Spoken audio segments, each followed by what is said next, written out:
জাগরে জাগো, বাঁচতে চাই, লড়াই লড়াই লড়াই চাই। আসসালামু আলাইকুম ওয়া রাহমাতুল্লাহি ওয়া বারাকাতুহু। আমি প্রথমে ধন্যবাদ জানাতে চাই আজকে বাংলাদেশের মেহনতি জনতা যারা আমাদের সাথে একত্রিত হয়েছেন, গণ অধিকার পরিষদ, এবি পার্টি, এমডিএম এর যত সৈনিক আমাদের সাথে সমবেত হয়েছেন এবং নেতৃবৃন্দ যারা আছেন আমাদের সাথে, আজকে বীর মুক্তিযোদ্ধা উলফত ভাই, সাদেক ভাই আছেন, নূর আছেন, মঞ্জু ভাই আছেন। এই যে আমরা সবাই একাত্মতা প্রকাশ করে ছাত্রদের জন্য বেরিয়ে এসছি আজকে এই পবিত্র মুহররমের দিনে, আপনারা সবাই শত শত রাজপথে নেমে এসছেন, আপনাদেরকে জানাই হাজার সালাম। আমি এক নাম্বার বলতে চাই, ছাত্র লীগ টোকাই লীগ না, এরা হেলমেট বাহিনী। টোকাইরা ভাই তাদের একটা পরিচয় আছে, তারা রাস্তায় কষ্ট করে খায়, তাদের জন্য আমাদের রেসপন্সিবিলিটি আছে। এই ছাত্র লীগ হলো ফ্যাসিস্ট সরকারের লাঠিয়াল বাহিনী, এই ছাত্র লীগ হলো নব্য হানাদার বাহিনী। এদেরকে ছাত্র আকারে পরিচয় নেবেন না, এবং যাদের অল্প একটু মানবতা বোধ ছিল, গত কয়েকদিনে শত শত হাজারে হাজারে তারা ছাত্রলীগ ত্যাগ করেছে। আজকে যারা ছাত্রলীগে আছে তাদেরকে ধৈর্য নিতে পারেন, এইগুলা মানুষের বাচ্চা না, এইগুলা নমরুদের সন্তান, এইগুলার এই দেশের মাটিতে থাকার কোনো অধিকার নাই। ওদের আম্মাজান যেমন বলে, ওদের আম্মাজানের বিরুদ্ধে যে সে রাজাকার, তার এই দেশে থাকার অধিকার নাই।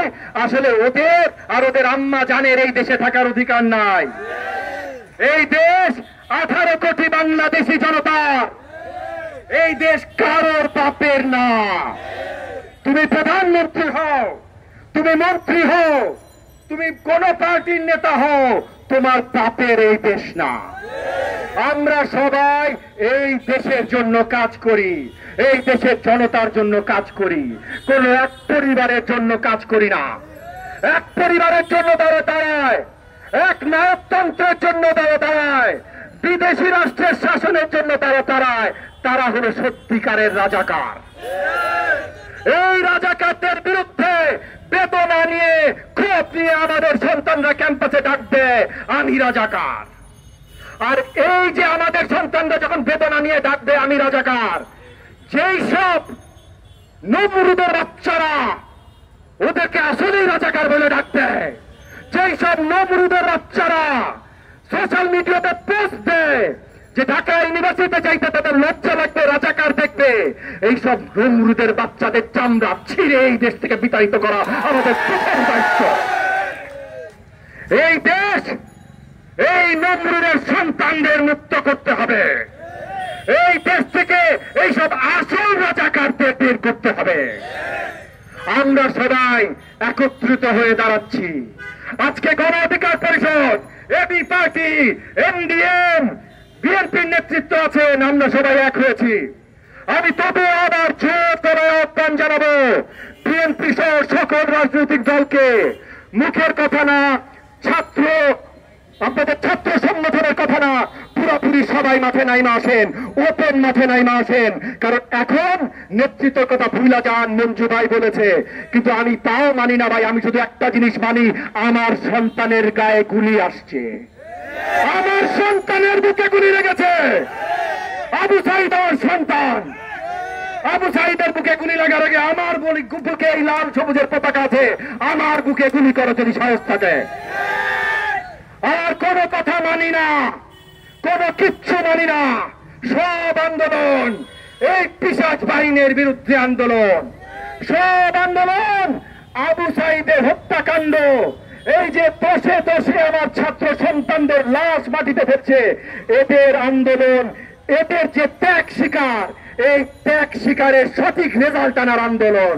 এবং এই আন্দোলন একমাত্র এই পৈশাচিক হানাদার, নব্য হানাদার বাহিনী, ফ্যাসিস্ট আওয়ামী সরকারকে নামানোর আন্দোলন।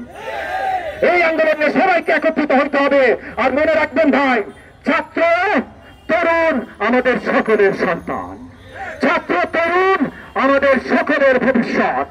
কেউ যদি এদের গায়ে হাত তুলে, পুলিশ বাহিনী হোক, লাঠাল বাহিনী হোক, আর বিদেশি আর্মি বাহিনী হোক, তার হাত আমরা ভেঙে দেবো ইনশাআল্লাহ। এরপর আমরা সবাই এখন আমরা বক্তব্য সব শেষ করে আমাদের ফরেন ব্রাদার্স, আমাদের সন্তানরা যারা প্রাণ হারিয়েছে, একত্রিত ভাবে আমরা সবাই তাদের জন্য দোয়া পালন করব। সবাই আমাদের সাথে থাকবেন। জয় বাংলাদেশ। পরবর্তী কর্মসূচি